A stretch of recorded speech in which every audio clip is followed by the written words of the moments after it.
We are headed off. Right now, still blue skies, no effects of fire. We are entering 101 South, headed to Los Angeles. Here you can see the sky is quite blue and devoid of any smoke. I don't smell any smoke. Things are relatively calm as we head out of Goleta and Santa Barbara. All right, it is Monday morning, the 13th of January, and I, MTK, am headed to the basketball game at Crypto Center. It used to be the Staples Center many years ago. Now it is Crypto. And I will be attending the Spurs-Lakers game, tipping off at 7:30 tonight. To get there, I have to drive either down the 101, which I'm on right now, past the Palisades fire, or at Ventura take the 126 over to the 5, whereupon I will be driving within the range of the Hearst fire. These are two of the largest fires, and they are about, as according to the newspaper this morning, 24% contained, and increasingly more so. So that's good news. But who knows if I'm going to be able to get to the ball game or not, and what the sky will be like as we drive down the highway, and what the traffic will be like also as we drive down the highway. At the moment, people are flying. I mean, they're contentedly doing 80 plus on the 101, so I guess I'll do the same. Here in the Santa Barbara Hills there in the distance.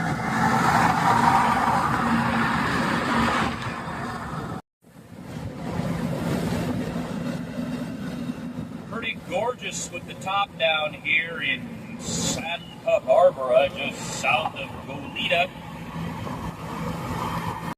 Bates Beach. I have been here many, many times in the past. This is a place I would come with my 2-year-old son and my ex. Bates Road, Carpinteria, El Rincon Beach. I have swum here many, many, many, many times. And it looks like a beautiful day. We're just now getting to Ventura, and it's just a gorgeous day. There are winds, I gotta say. There are definitely strange winds today in ways that there weren't on my drive down. And the wind is a little bizarre, you know. It doesn't feel as if it's more a gusting wind. And I think gusting winds are why we've had this terrible spread of fire.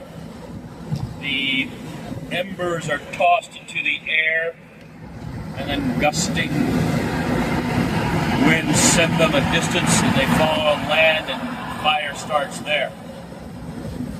So you see, soon I will expect this 101 will hit near Los Angeles. Well, Ventura. We'll stop and get gas in Ventura, and we can see what the story is. Beautiful here, just gorgeous by the coast.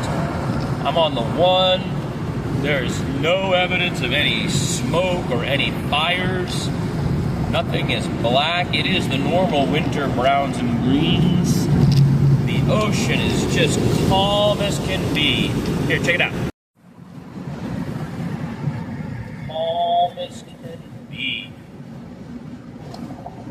You wouldn't even know that billions of dollars in damage and thousands of homes and businesses have been burned to the ground just an hour south of here. You just wouldn't know it. It's incredible. We're all cruising down the 1 in the historic El Camino Real. There is simply no evidence of the fires happening. I mean, of course, they are happening. I'm not suggesting they're not happening. I'm saying to you, at this moment on my drive down, I'm probably about an hour and a half from Los Angeles County. And as you can see, other than the gusting winds, it's just a beautiful day on the coast. There's no real feeling of wildfire dominance in the circumstance as I'm cruising down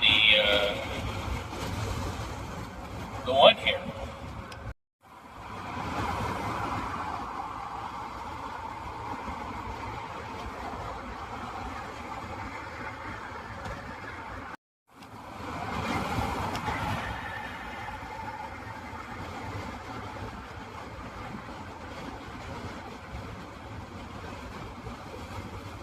Come on, buddy. Either get over or go faster. I don't know what else to tell you. It's like you just can't seem to figure it out, you know? Are you going to go faster? Are you going to get over?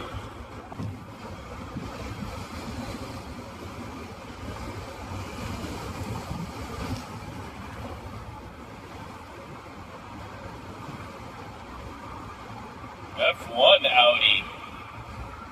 Look at that, Mr. Sports Car Man, huh?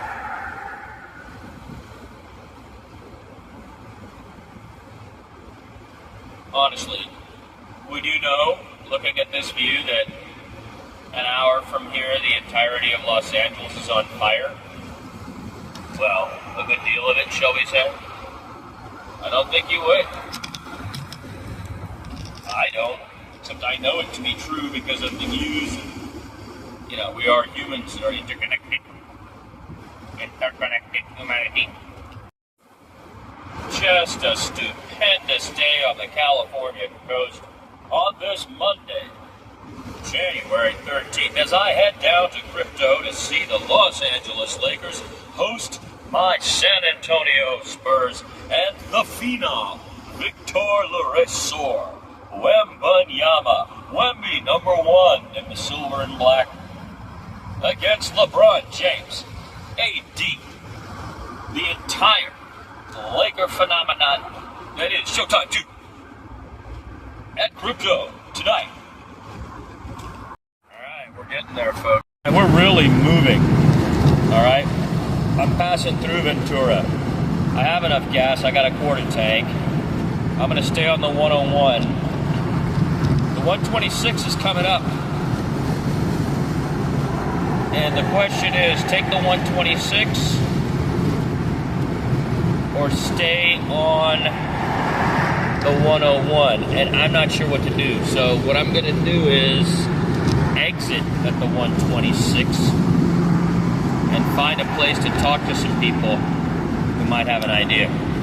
So look at it, it's still just really beautiful out here. I don't really want to leave the coast and go to the 5. So I think what we're going to do is we're going to exit here shortly. Okay, still no evidence of fire. Here you can see the 126 is coming up. So the question is, do I take the 126 to the 5 or do I stay on the 101? And I don't think I want to stay on the 101. I think I want to take the 126 to the 5 because I have a feeling that that'll be less fire impeded than the 101. Although at the moment, it really doesn't look like it. I'm making a decision to take the 126. You know what I mean?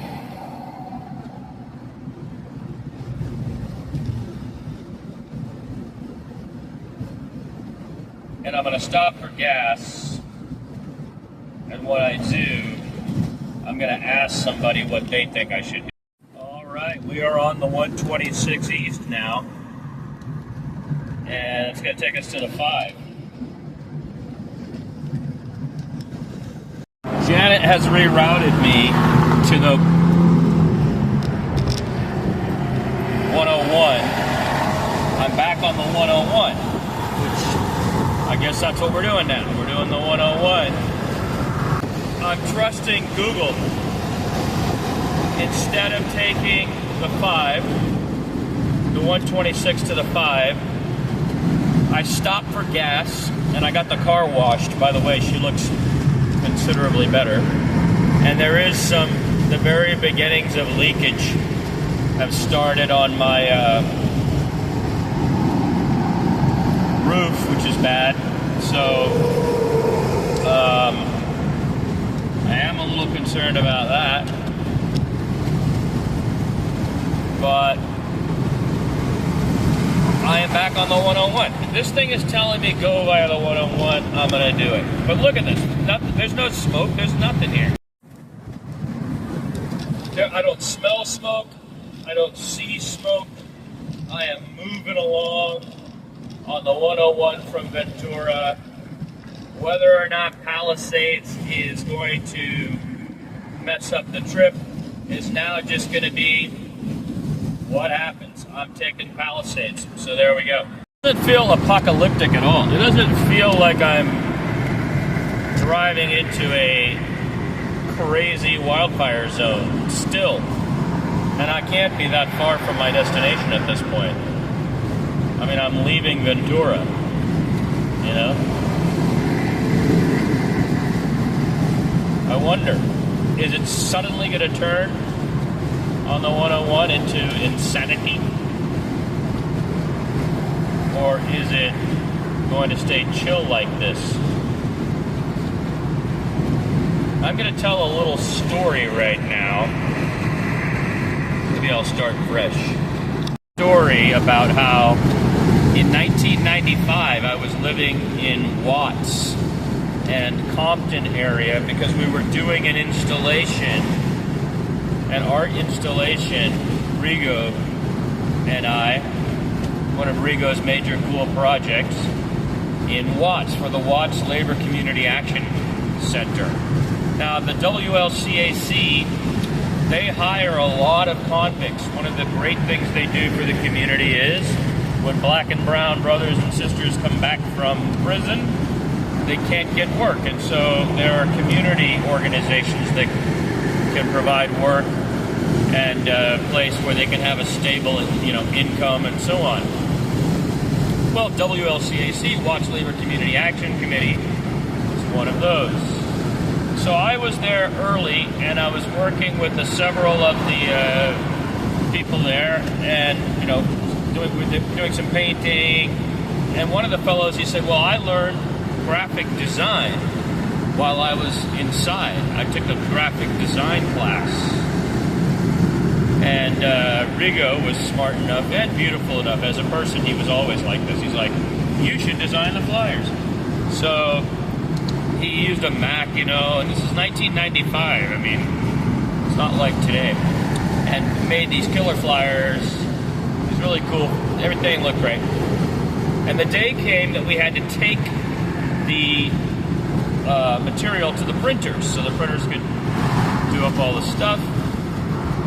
And Rigo had the truck, and I was like, what are we going to do? And then this fellow, I think his name was Charles. Charles said, "I have a car. I can drive us." And I was like, great. Now, Charles was huge. I mean, I'm 6 foot. He was 6'2" if he was an inch. Probably closer to 6'3", 6'3 and a half. He weighed about 225 pounds, Not a lot of fat on this guy. Like, he had been working out inside, Big man. And he goes, "My car's just over here." And we walk over there, and it's a VW Rabbit. Like, this little VW Rabbit. And I go, okay, and I jump in the passenger side, and he gets in, and we go shooting up Central, And then we get to the 101, and he's like, we're either at a light, I can't remember how this went. We're either at a light, or it was like right before a light where we were going to get on a ramp. And this enormous man in this tiny car was driving and next to me, and he turns and he looks at me, and he has his hand on the shifter, and he goes, "LA freeways are not for the faint of heart. That's what he said. And then he plunged into it. And he jumped onto the freeway. And I'll never forget it, right? Like, I was always reminded years later, when I'm driving here, there's a different culture, you know, like, you gotta have your game together. There's not this tourist-style driving to be done. People are moving, you know, there's not a lot of patience. But it was really great. Charles goes, you know, not for the faint of heart. So as I drive down on the LA freeways in the middle of an apocalyptic event, I don't know, maybe it's not that apocalyptic. Of course it's terrible, very sad. Santa Barbara went through hell. Up north, we went through hell in 2020. I think it was like most acres in the history of the state, you know? So this is a current reality. And again, T. Corrigan Boyle, T.C. Boyle, his book, Blue Skies, is really quite beautiful because of its astute and acerbic wit and awareness of what we're all going to be living in with climate change. And he chooses two places, here and Florida, that are both, at the moment, suffering great extremes as a result of the, you know, climate changing. And he draws real characters living in these conditions, and they're real Americans, and they just want to do their things, you know, but their things keep getting interrupted by everything now, you know? Things well beyond their control. Force majeure. But they're force majeure we created by our actions of the last 25, 30 years, maybe 100 years. The Industrial Revolution, oil, plastics, all of these things, fossil fuel burning, and the creation of non-degrading materials. Look, there's a fire truck, Ventura County fire truck, heading down the road. Wonder if they're going to help. Maybe they are. I suppose I could go live at some point. Maybe I'll do that.